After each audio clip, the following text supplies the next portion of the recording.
আমরা একটা ভুল প্রায়ই করি, মাঝে মাঝেই ট্রেডিশনাল টিমগুলোকে হিসাবের বাইরে ফেলে দেই, কারণ তাদের সাম্প্রতিক ফর্ম ভালো থাকে না, কিংবা অনেক সময় দেখা যায় তারা ফ্লোতে চলছে না, অথবা কারেন্ট সিচুয়েশনে তাদের ওই রকম টপ লেভেলের প্লেয়ার নাই, ঠিক সেই কারণে।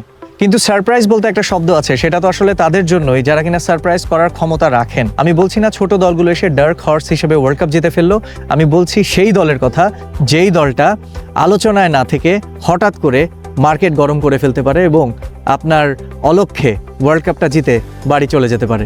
সো অনেক ভূমিকা, অনেক ইন্ট্রোডাকশন দিলাম, এত কিছু করার কারণ একটাই, জার্মানির নামটা বলবো বলে। জার্মানি 4 বারের ওয়ার্ল্ড চ্যাম্পিয়ন। অবভিয়াসলি 2014 সালে তারা সবশেষ ওয়ার্ল্ড কাপ জিতেছিল। এরপর থেকে তাদের ক্যাম্পেইনগুলো আপনি যদি দেখেন, ওয়াকিম লোভ 2018 বিশ্বকাপে তাদেরকে নিয়ে গেল, গ্রুপ পর্ব থেকেই বাদ পড়লো, এবং গেল বিশ্বকাপে স্পেনের সঙ্গে একটা টাফ গ্রুপে পড়েছিল তারা, সেটাও পার হতে পারেনি। অর্থাৎ টানা 2 বিশ্বকাপে ব্যাক টু ব্যাক গ্রুপ পর্ব থেকে ছিটকে পড়া দল এইবার ওয়ার্ল্ড চ্যাম্পিয়ন হওয়ার স্বপ্ন ডিরেক্ট দেখবে হয়তোবা এই স্কোয়াড নিয়ে, যে স্কোয়াডের নামটা আমি এই মুহূর্তে আপনাদেরকে বলবো, সেটা আসলে আপনাদের কাছে অবাক ঠেকলেও অনেক কিছু করে ফেলার ক্ষমতা এই দলের আছে, অনেক কিছু ঘটেও যেতে পারে। দেখেন, প্রথম কথা হচ্ছে এই স্কোয়াডের মেইন হাইলাইটসটা হচ্ছে ম্যানুয়েল নয়ারের ফেরা। 40 বছর বয়সী এই গোলকিপারকে আবারও দলে ফিরিয়েছেন ইউলিয়ান নাগলসম্যান। কারণ হচ্ছে যে অবসর ভেঙে ফেরানো, যে নাম্বার 1 পজিশনটা তাকে দেওয়া, এবং নিশ্চিতভাবে তিনি হবেন স্টার্টার। আলেকজান্ডার নোবেল এবং অলিভার বাউম্যান হচ্ছেন বাকি 2 অপশন।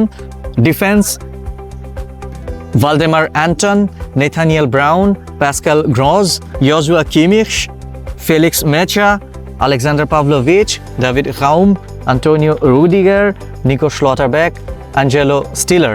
এবং অফেন্সিভ প্লেয়ার হিসেবে থাকবেন নাদিয়া মামিরি, মাক্সিমিলিয়ান বায়াখ, লিওন গোরেচকা, কাই Havertz, Jamie leveling, Jamal Musiala, Leroy জানে, ডেনিস উন্দাভ, ফ্লোরিয়ান ভ্যাক্টস, নিক ভল্টামাডা।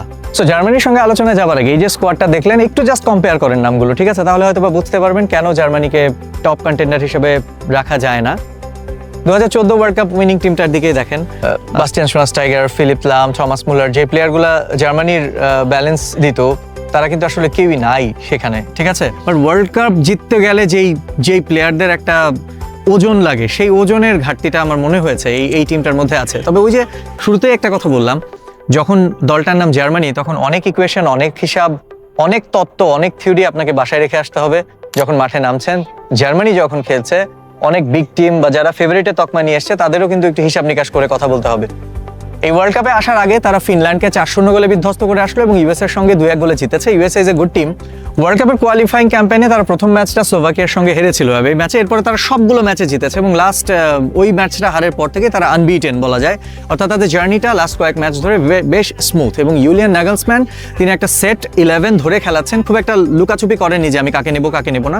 অর্থাৎ আমরা যদি তার টিমটাকে ফলো করি, আমরা দেখতে পাবো যে বেশ কিছু প্রেফার্ড প্লেয়ার আছে যারা কিনা ক্লাব সিজনে ক্লাবের হয়ে নিয়মিত পারফর্ম না করলেও ন্যাশনাল টিমের হয়ে যখন আবার খেলতে নামবে, যেমন লিওন গোরেচকা, বায়ার্নে নিয়মিত না হলেও গোরেচকাকে কিন্তু স্টার্টিং 11-এ ইউলিয়ান নাগলসম্যান ঠিকই খেলেন। লেনার্ড কাগল, তিনি ছিটকে গেছেন, 18 বয়সী এই রাইট উইঙ্গার। আর তার না থাকা, এবারে ওয়ার্ল্ড কাপের অন্যতম প্রমিনেন্ট উইঙ্গার হিসেবে, ইয়াংস্টার হিসেবে আসবেন তিনি, এটা সবাই প্রত্যাশা করছিল। আনফর্চুনেটলি তিনি ছিটকে গেছেন। হয়তো পারে রয় সানে কিংবা সার্জি গানাব্রি, যে কোনো একজনকে খেলাবেন সেই জায়গায় নাগলসম্যান।